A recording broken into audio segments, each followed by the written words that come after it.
ஓம் ஆதித்யாயச சோமாய மங்களாய புதாட்ச குருச்சுக்ர சனி அம்ச ராகுவே கேதுவே நமக. அனைவருக்கும் வணக்கம். நான் உங்கள் அஸ்ட்ரோ புவனேஸ்வரி, பாரம்பரிய ஜோதிடர் மற்றும் திருமண பொருத்த நிபுணர். நீங்கள் நம்ம சேனலை ஃபஸ்ட் டைம் பார்க்குற மாதிரி இருந்தால் சேனல் சப்ஸ்கிரைப் பண்ணிவிட்டு பெல் பட்டன் கொடுத்து ஆல் ஆப்ஷன் கிளிக் பண்ணிக்கோங்க. அப்போ தான் நம்ம சேனல் போடக்கூடிய ரெகுலர் பதிவுகள் உடனடியாக உங்கள் கவனத்திற்கு வரும். நம்ம சேனலை தொடர்ந்து நிறைய கோச்சார பதிவுகள் பார்த்துட்டு வந்துட்ருக்கோம். அதன் வரிசையில் நம்ம இன்னைக்கு பார்க்க போகிறது கும்பராசி மற்றும் கும்ப லக்னத்திற்கு செப்டம்பர் மாத பலன்கள். எந்த மாதிரியான கிரக சேர்க்கைகள் இருக்குது, கிரக அடைவுகள் இருக்குது, எதிர்வரக்கூடிய இந்த ஒரு மாத காலங்கள் எப்படி இருக்க போகுது அப்படிங்கிறத வாங்க பார்க்கலாம்.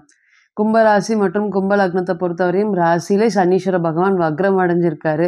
ராசிக்கு 2ஆம் இடமான வாக்குஸ்தானத்தில் ராகு பகவான், ராசிக்கு 4ல் வந்து பார்த்திங்கன்னா குரு பகவான், ராசிக்கு 5ஆம் இடத்துல செவ்வாய் பகவான், ராசிக்கு 6ஆம் இடமான கடகத்தில் வந்து பார்த்திங்கன்னா சந்திரன் மற்றும் புதன், ராசிக்கு 7ல் சூரிய பகவான், ராசிக்கு அஷ்டமத்தில் சுக்கிரன் நீசம் அடைஞ்சு கேதுவோட இணைஞ்சிருக்காரு. 5/9/2024 மேலே புதன் பகவான் சிம்மத்துக்குமே 18/9/2024 மேலே சூரிய பகவான் கன்னிக்குமே பயிற்சி அடைய போகிறார். உங்களோட 7ஆம் அதிபதி 8க்கு பயிற்சி அடைய போகிறாரு. முதல்ல வந்து பார்த்திங்கன்னா கும்பராசி மற்றும் கும்ப லக்னம். காலபுருஷனுக்கு 11ஆவது வீடு. இங்கே சனீஸ்வரம் பகவான் மூலத்திரிகோணம் பலம் பெறக்கூடிய வீடு. மூலத்திரிகோணம் அப்படின்னா 2 வீடு அவருக்கு இருக்குது. மகரம் இருக்குது, கும்பம் இருக்குது. கும்பத்தில் மட்டும்தான் வந்து பார்த்திங்கன்னா மூலத்திரிகோணம், அப்போ செல்லமாக இருக்கிறது, அங்கே ஆட்சியாக இருக்கிறது. அப்போ மகரத்தை விட வந்து பார்த்திங்கன்னா கும்பம் எப்பொழுதுமே hard working person, dedicating person. ஒரு விஷயத்தை அலசி யோசித்து ஆராய்ஞ்சு முடிவெடுப்பாங்க. அதே போல் வந்து பார்த்திங்கன்னா சின்ன வயதிலேயே அதிக ஆசைகள், இப்படி இருக்கணும், இப்படி வாழணும், குறிப்பிட்ட வயசுலேயே வீடு கட்டிடணும், இந்த மாதிரி கார் வாங்கணும், ஏதாவது சம்பாரித்து இந்த மாதிரி வந்து விஷயத்தை வந்து நம்ம கற்றுக்கணும் அப்படிங்கிறதுல ரொம்ப ஆர்வமாக இருப்பாங்களா அப்படின்னு கேட்டிங்கன்னா ஆர்வமாக இருப்பாங்க. போல் அப்பா பட்ட கஷ்டங்கள் நம்ம படக்கூடாது, அம்மா பட்ட கஷ்டங்கள் நம்ம படக்கூடாது. சின்ன வயசுலேயே வந்து பார்த்திங்கன்னா தனக்கு என்ன வேணும் அதை சேஃப்டியாக எடுத்து வச்சுக்குவாங்களா அப்படின்னு கேட்டிங்கன்னா கண்டிப்பாக பண்ணுவாங்க. அந்த குறிப்பிட்ட வயசுலேயே வாழ்க்கையில் செட்டில் ஆகணும் அப்படிங்கிற எண்ணங்கள் வந்து பார்த்திங்கன்னா கும்பத்துக்கிட்ட அதிகமாகவே இருக்குது. நிறைய ஓடி உழைக்கக்கூடிய மனப்பான்மை, சிம்மத்துக்கு இணையான நிர்வாகத்திறன் கும்பத்துக்கிட்ட இருக்கா அப்படின்னு கேட்டிங்கன்னா இருக்குது. எப்பொழுதுமே ஒரு ராசி 7வது ராசியை பிரதிபலிக்கும். அதனால் வந்து பார்த்திங்கன்னா சிம்மம் இதோடைய 7வது ராசியாக வர்றதுனால நிச்சயமாக அந்த நிர்வாகத்திறன் அப்படிங்கிறது ரொம்பவே அதிகமாக இருக்கும். என்ன அந்த நிர்வாகத்துக்கு உண்டான பணம் வாங்கினாங்களா வாங்கலையா, அந்த வேலைக்கு போகிறதுக்கு உண்டான சம்பளமோ அங்கீகாரமோ கிடைக்குதோ கிடைக்கலையோ அப்படிலாம் யோசிக்கவே மாட்டாங்க. கண்மூடித்தனமாக வேலை செய்யக்கூடிய ஆட்களா அப்படின்னு கேட்டிங்கன்னா ஆட்கள். இன்றைக்கி கும்பத்தை பொறுத்தவரையும் ராசியிலேயே வந்து பார்த்திங்கன்னா சந்திர பகவான் முழுக்க முழுக்க மனசு வந்து ரொம்ப கஷ்டப்பட்டிருக்கு. 2வது குரு ராகு கிரக சேர்க்கைகள் 3ஆம் இடத்துல. இன்றைக்கி பாருங்கள், அஷ்டமத்தில் கேது பகவான் சுக்கிர பகவானோடு சேர்ந்து இருக்கிறாரு.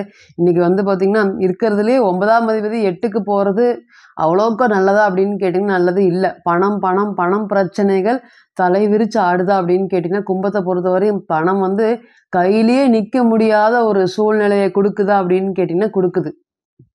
தொழில் ஸ்தானாதிபதியும் அவ்வளோக்கா நல்லா இருக்காரா அப்படின்னு கேட்டிங்கன்னா இல்லை. என்னென்ன விஷயங்கள் வர வேண்டியது இருக்குதோ, இப்போ ஒன்று எதிர்பார்த்துட்டு இருக்கேன், 1 மாதமாக எதிர்பார்த்துட்டு இருக்கேன், இன்றைக்கி தரேன் நாளைக்கு தரேன்னு சொல்கிறாங்க.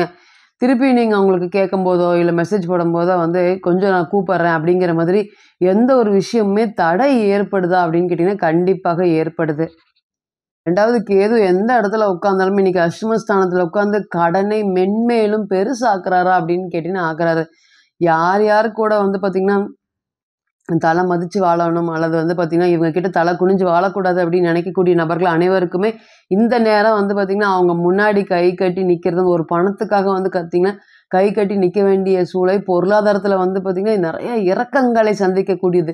நீங்கள் எதிர்பார்த்த மாதிரி ஒரு விஷயங்கள், ஒரு தொழிலாக இருக்கட்டும் அல்லது வந்து பார்த்திங்கன்னா வேலையாக இருக்கட்டும், நீங்கள் எதிர்பார்த்தது ஒன்று நடந்தது ஒன்று, அந்த மாதிரி மாறி மாறி நடந்து நிறையா பிரச்சனைகளையும் மனக்குழப்பங்களையும் சந்திச்சிருக்கீங்களா அப்படின்னு கேட்டிங்கன்னா சந்திச்சிருக்கீங்க. நிறைய அவமானங்கள், 8ஆம் பாவத்தோடு கேது சம்மந்தப்படும் போது நிறைய அவமானங்கள், சொந்தத்துக்குள்ளாரையே நிறைய பணத்தை வாங்கி வட்டி கொடுத்தாலுமே அவங்க இன்றைக்கி ஒரு 2-3 மாதம் கொடுக்காமல் இருக்கிறதுக்கு உங்களை ரொம்ப கடுமையாக பேசுறது, கடுமையாக சாடுறது, இது மட்டும்தான் போயிட்டுருக்கா அப்படின்னு கேட்டிங்கன்னா இருக்குது. முழுசாக இருக்கலாமா, எங்கேயாவது போயிடலாமா, இல்லை ஊரை விட்டு ஓடிடலாமா அப்படிங்கிற அளவுக்கு கூட சில சமயம் எண்ணங்கள் தோன்றுதா கும்பத்துக்கு அப்படின்னு கேட்டிங்கன்னா கண்டிப்பாக தோணுது.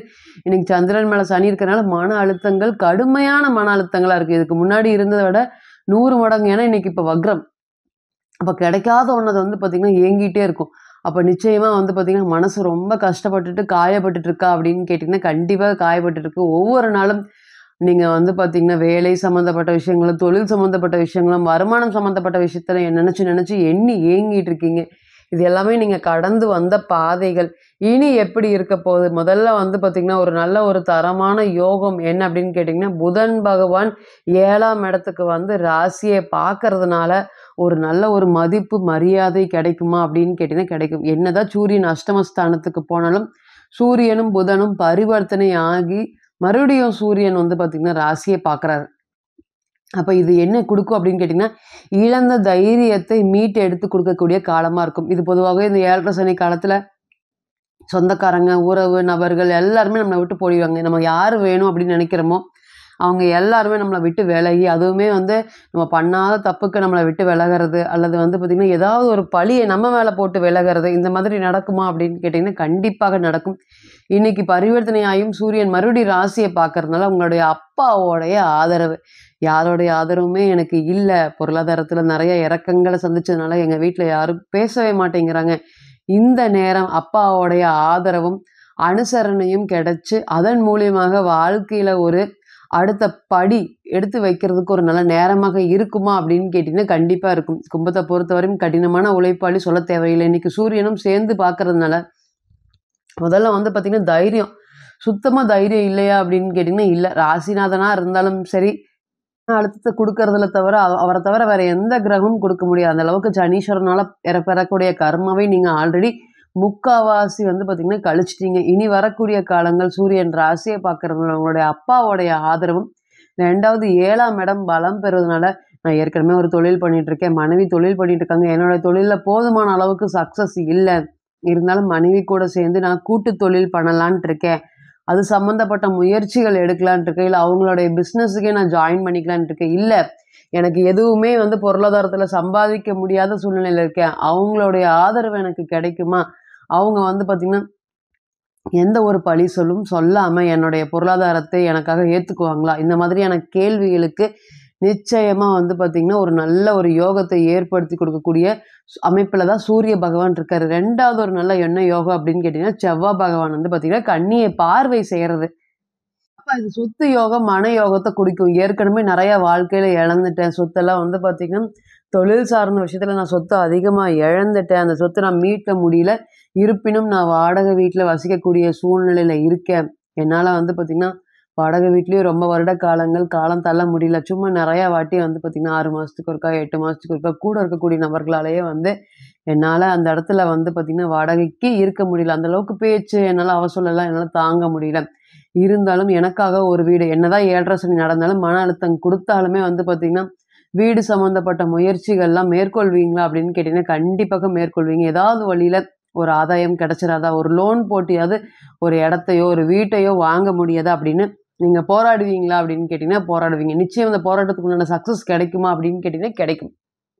ஏன்னா, அந்த ராசிநாதனான புதன் பகவான் அந்த ராசியிலேயே அமர்ந்திருக்கிறது, பரிவர்த்தனையா இருக்கிறது. இது எல்லாமே அரசாங்க சம்மந்தப்பட்ட பேங்க் மூலியமாக லோன் கிடைக்கிறதுக்கும், வீடு கட்டுவதற்குமே இது ஒரு நல்ல நேரமாக இருக்குமா? அப்படின்னு கேட்டீங்கன்னா, கண்டிப்பாக இருக்கும். அதேபோல 3ஆம் அதிபதின்னு சொல்லக்கூடிய செவ்வாய் பகவான் ராசிக்கு 5ஆம் இடத்துல இருக்கிறனால, காதல் சம்மந்தப்பட்ட விஷயத்துல இருக்கவங்க, அல்லது காதலிச்சுட்டு இருக்கவங்க, காதலிச்சு மட்டும் தான் பெற்றோர் திருமணத்தோட தான் கல்யாணம் சம்மந்தம் வேணும் அப்படிங்கிற நினைப்ப ரொம்ப வருஷமாக போராடிட்டு இருக்கோம். இனி வரக்கூடிய காலங்கள் காதல் சம்மந்தப்பட்ட விஷயத்துக்கு சக்சஸ் குடுக்குமா அப்படின்னு கேட்டீங்கன்னா, கண்டிப்பாக குடுக்கும். உங்களுடைய 5ஆம் அதிபதின்னு சொல்லக்கூடிய புதன் பகவான் ராசிக்கு 7ஆம் இடத்துலருந்து ராசிய பார்க்குறாரு.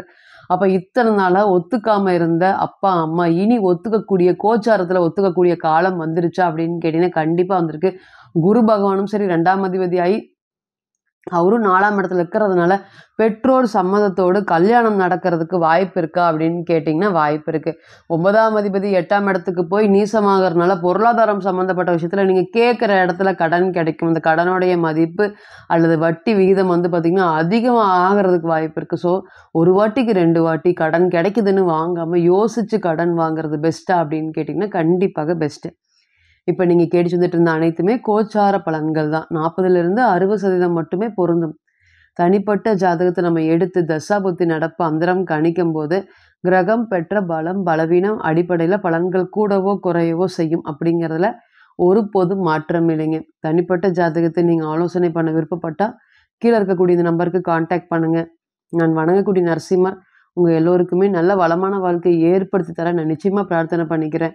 மீண்டும் ஒரு பதிவில் உங்களெல்லாம் சந்திக்கும் வரை உங்களிடமிருந்து விடை பெறுவது உங்கள் அஸ்ட்ரோ புவனேஸ்வரி. நன்றி, வணக்கம்.